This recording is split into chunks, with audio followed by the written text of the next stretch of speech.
வணக்கம் மாணவர்களே, இன்று நாம் எண்களின் மதிப்பு கணக்கிடுவதை பார்க்கவிருக்கிறோம்.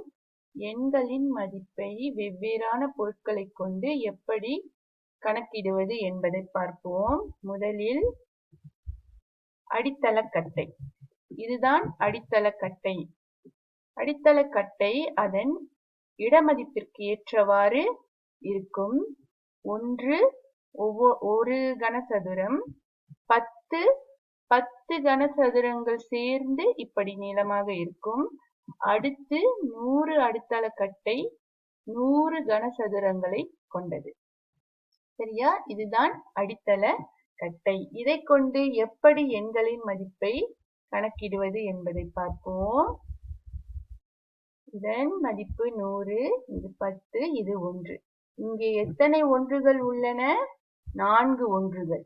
இங்கே எத்தனை 10கள்? 1, 2, 3. 3 10கள். இங்கே 1, 2. 2 100கள் உள்ளன. ஆகவே இதன் மதிப்பு 234.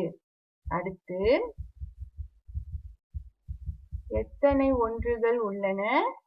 6 ஒன்றுகள், 2 10கள். இங்கே எத்தனை 100கள் உள்ளன? 1, 2, 3, 4, 5. 5 100கள் உள்ளன. ஆகவே இதன் மதிப்பு 526. அடுத்த உதாரணம். எத்தனை ஒன்றுகள்? 5 ஒன்றுகள். 10 இடத்தில் அடித்தளக்கட்டை இல்லை. ஆகவே அதன் மதிப்பு சுழியம். 1, 2, 3. 3 100கள் உள்ளன. இதன் மதிப்பு 305. 10 இல்லாததால் அதன் மதிப்பு சுழியம். அடுத்த உதாரணம். இங்கே ஒன்றுகள் இல்லை. ஆகவே சுழியம். 10கள், 5 10கள் உள்ளன. 4 100கள் உள்ளன. ஆகவே இதன் மதிப்பு 450. ஒன்றுகள் இல்லாததால் அதன் மதிப்பு சுழியம் என்று எழுத வேண்டும்.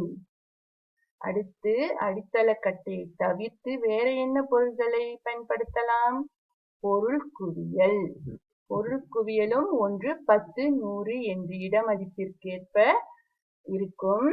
இதன் குவியலில் 100 பென்சில்கள் கட்டப்பட்டுள்ளன. இதில் 10 பென்சில்கள் 10 10ஆக கட்டப்பட்டுள்ளன. இது ஒவ்வொன்றாக இருக்கும் பென்சில்கள். எத்தனை 100கள் உள்ளன? 1, 2. 2 100கள். ஆகவே இது 200. எத்தனை 10கள் உள்ளன? 6 10. 10, 20, 30, 40, 50, 60. 250. இங்கே 3 உள்ளது. ஆகவே இதன் மதிப்பு 263. அடுத்து 100, 200, 300, 400, 500.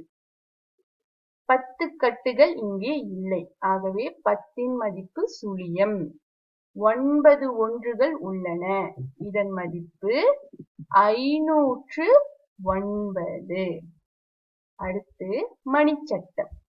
மணிச்சட்டம் இப்படிதான் இருக்கும். இதன் மதிப்பும் 1, 10, 100 என்று பிரிக்கப்பட்டுள்ளது. சுலபமாக கணக்கிட்டு விடலாம். எத்தனை மணிகள் உள்ளன? இங்கே 4.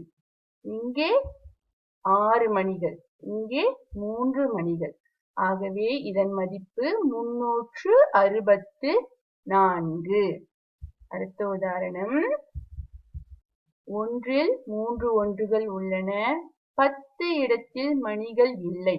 ஆகவே சுழியம் என்று எழுத வேண்டும். இங்கே எத்தனை 100கள் உள்ளன? 5 100கள் உள்ளன. அதாவது 5 மணிகள் உள்ளன. இதன் மதிப்பு 503. அடுத்த பொருள். இது என்னவென்று தெரியுமா மாணவர்களே? இதுதான் சீன மணிச்சட்டம். சரி, இதில் எண்களின் மதிப்பை எப்படி கணக்கிடுவது என்பதை அடுத்த வாரம் நாம் வகுப்பில் காண்போம். சரியா மாணவர்களே? நன்றி மாணவர்களே.